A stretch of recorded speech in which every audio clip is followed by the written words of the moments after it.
Focus in on the real estate sector as well. There's lots to talk about: the impact of the lockdown on sales, the role of technology in real estate, as well as what the outlook is when it comes to construction material and the working capital constraints. Joining in on the show, we have Venkatesh Gopalakrishnan. He's the Chief Executive Officer at Shapoorji Pallonji Real Estate. Thank you so much for taking time out and joining in. Mr. Gopalakrishnan, to begin, you certainly are a voice to reckon with within the real estate industry.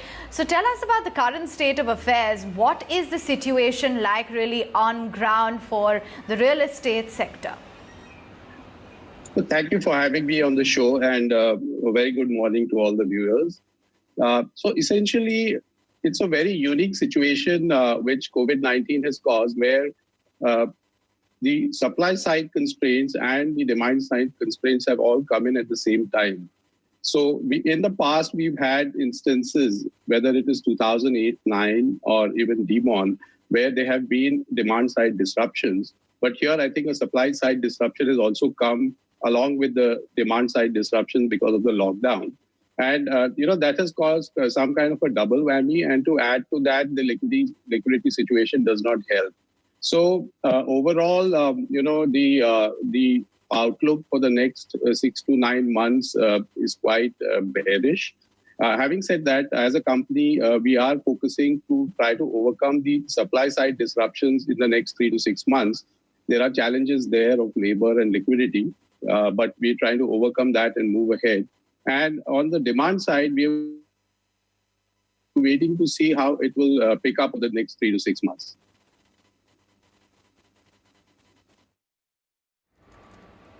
Okay, so that's the situation really on ground. So give us a sense as to what has been the impact on sales then. In these few months, what kind of a dip have you seen in your overall sales? And, overall, how much further back really has the industry been taken on the back of this pandemic? Yeah, I think if you look at the sales of April and May, they've been hit quite badly. I think for us, in April, we were at about 25% of capacity. Even in lockdown, there were certain pockets of home buyers who were buying homes. There's been a reasonable recovery in the month of May, where we are at 50% of capacity.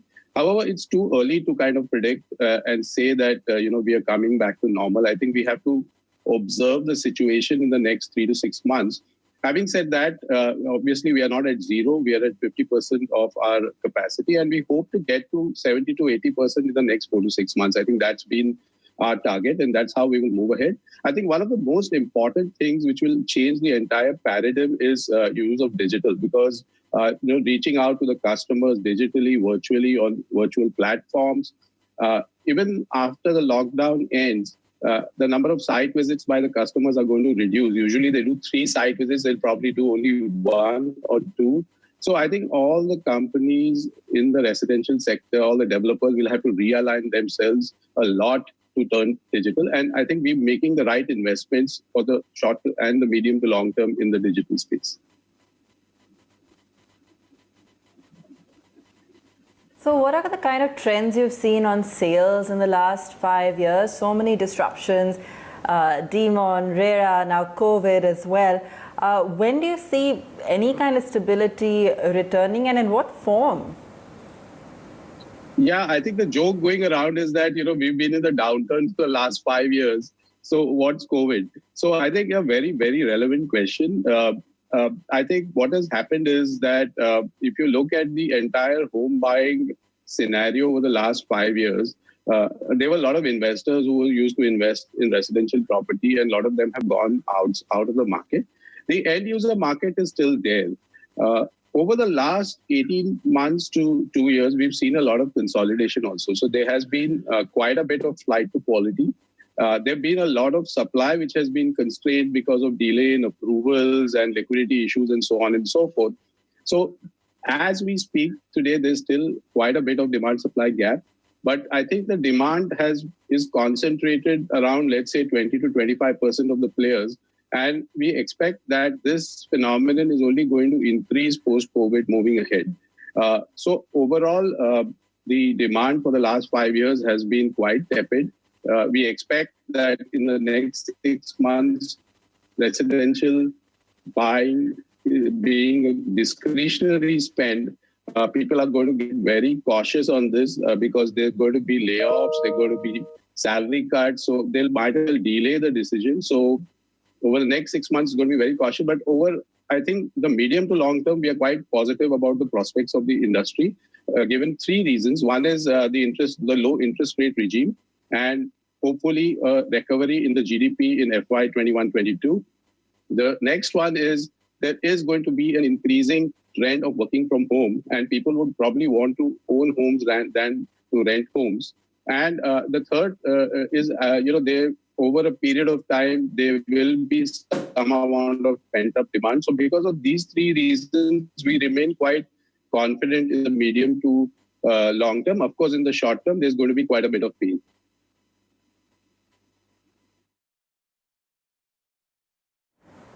Sure. So, fair enough. And do you see, a resizing of trends as such? Will it be the lower ticket items, for example? On one hand, we've had a series of layoffs and people perhaps apprehensive to spend, but on the other hand, there may be a trend leaning towards wanting to own your own home at a time like this, and particularly post the crisis. Yeah, you're absolutely right. So I think there are two things which are kind of contradictory to each other, and they will play out in the next 3 to 6 months. The need or the emotion for owning a home is surely going to increase going ahead.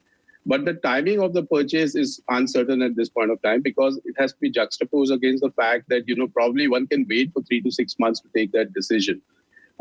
So essentially, on the sizing of the products, if you have seen the market over the last 3 to 4 years, people have tried to make their sizes more tight and the ticket sizes more affordable.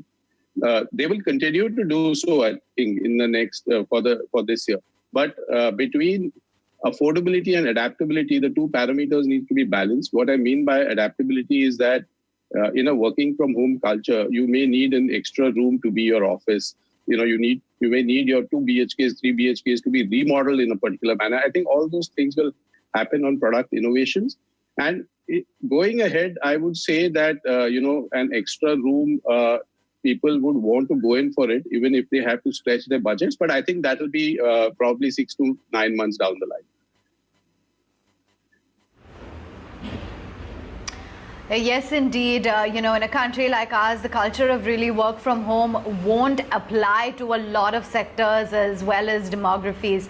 But you've been talking quite recently about the trend of consolidation within the real estate space.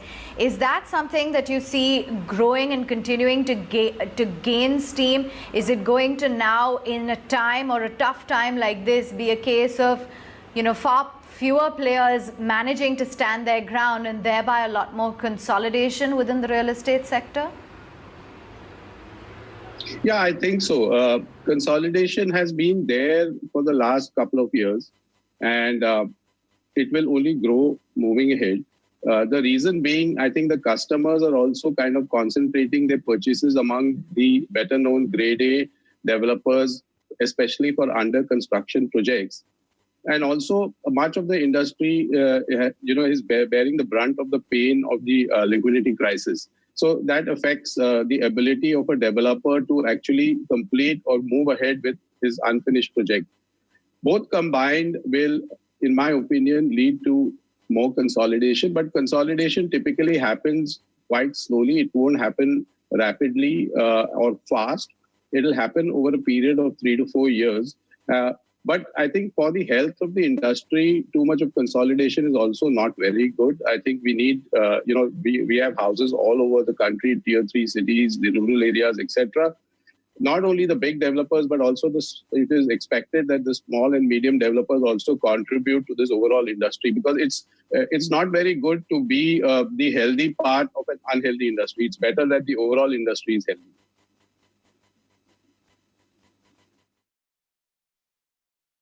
Joining us, Venkatesh. Good speaking with you this morning.